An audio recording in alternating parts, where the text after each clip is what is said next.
Всем привет, друзья! С вами канал Power Device, и в этом видео я хочу поговорить с вами о спам-вызовах на смартфонах Realme. Сейчас у меня в руках смартфон Realme GT Neo 3T. Это версия для российского рынка.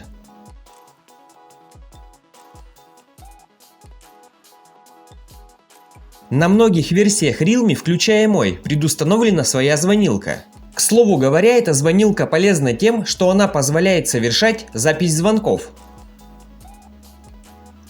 На своем канале Power Device я уже выпускал ролик, как установить такую звонилку с записью разговора на ваш Realme, если у вас таковой нет. Ссылку на этот ролик оставлю в описании.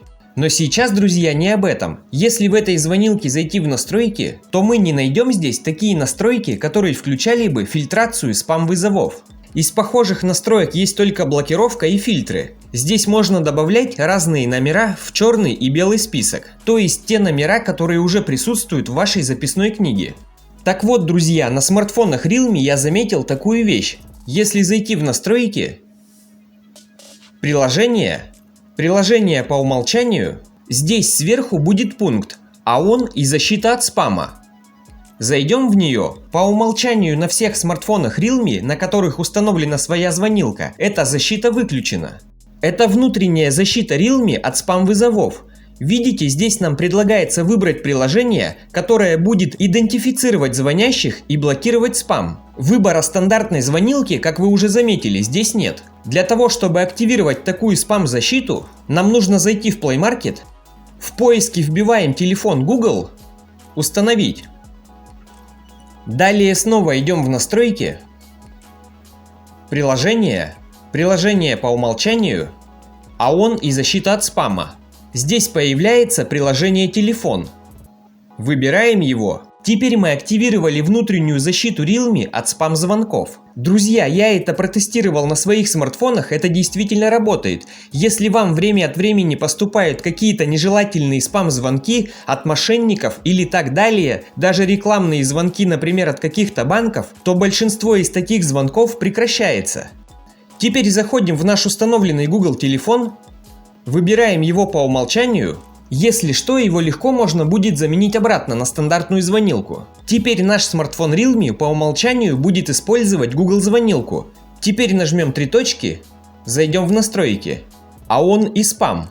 Проверьте также, что у вас включена вот эта галочка. Показывать идентификатор абонента и спам. Это дополнительная защита от самой Google звонилки. Также, друзья, отмечу одну примечательную деталь. Сейчас у меня в руках смартфон Realme 10. На него я также установил Google звонилку, захожу в ее настройки, ООН и спам. И здесь помимо вот этой галочки есть еще дополнительная – фильтровать спам-вызовы. Я ее также включаю. Видите, почему-то на Realme GT Neo 3T такой галочки нет, а на Realme 10 она есть. И еще одна интересная функция, которая появляется в Google звонилке. Например, на Xiaomi ее нет. Зайдем в настройки. Специальные возможности. Здесь появляется такой пункт шумоподавления. С ним действительно удобнее разговаривать. Это работает наподобие как шумоподавление в наушниках. На Realme 10 этот пункт также появляется. Но вот, к примеру, на Xiaomi, если зайти в специальные возможности, здесь такого пункта не будет, к сожалению. Хотя это приложение я обновлял.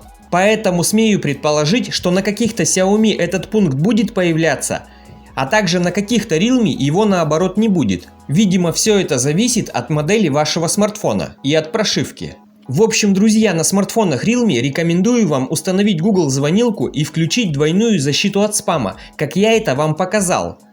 Ну а если в какой-то момент вам нужна запись разговоров, вы всегда можете использовать родную звонилку. Чтобы по умолчанию включать родную звонилку, зайдите в настройки, приложение по умолчанию, звонки.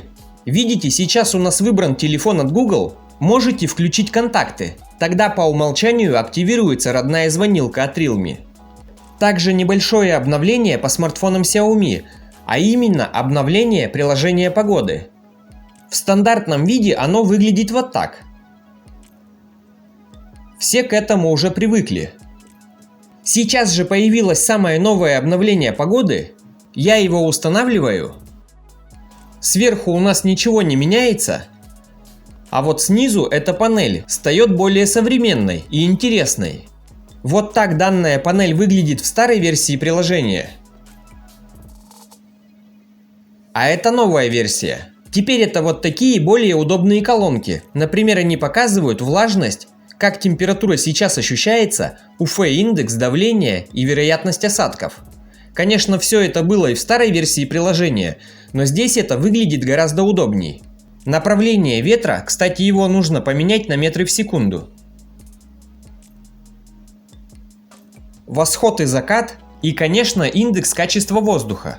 Ссылку на данное обновление для Xiaomi я оставлю внизу в описании под роликом. Если будут какие-то вопросы, задавайте их в комментариях, постараюсь помочь. Всем только качественных девайсов и правильных настроек. Увидимся в следующих роликах. Пока-пока.